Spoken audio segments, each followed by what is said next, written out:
Mr. President, the Sovereign Order of Malta expresses its gratitude to you for your initiative in calling this high-level thematic debate on a subject which is of critical importance to every nation and every citizen of our world.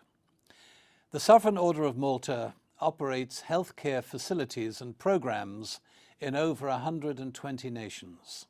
Increasingly, our focus is on preventative healthcare, and we see in the COVID pandemic both the best and the worst global responses to the stated foremost priority of the 76th session of the UN General Assembly, recovering from COVID-19. Recently, our Grand Chancellor noted in an interview that among issues that must be resolved in order for a fair and equitable distribution of vaccines, particularly within poorer nations and among the impoverished, the elderly and migrants, are the following. Firstly, we need to either upgrade the production of vaccines so that they do not require the high level of cooling systems to extend and maintain their shelf life, or we need to improve the infrastructure of nations which lack the facilities to keep vaccines efficacious. Either way, this is an important, essential priority.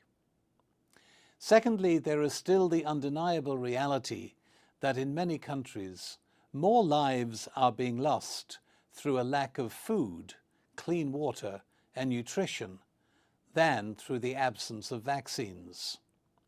Tackling these problems must be the initial focus of both the UN and international aid agencies. And thirdly, more needs to be done to ensure that migrants and those in refugee centres have access to vaccination in the same way that vaccination is available to native populations. Some countries, such as Colombia, have shown encouraging leadership in this area. Sadly, others have not. And to the Grand Chancellor's recommendations, I would also add that a serious difficulty which has been noticed by many commentators in the media and via aid agencies is the frustrating and sometimes disastrous levels of bureaucracy, regulatory excess, and sadly sometimes outright corruption, which delays and stymies the import of vaccines into countries that need them most.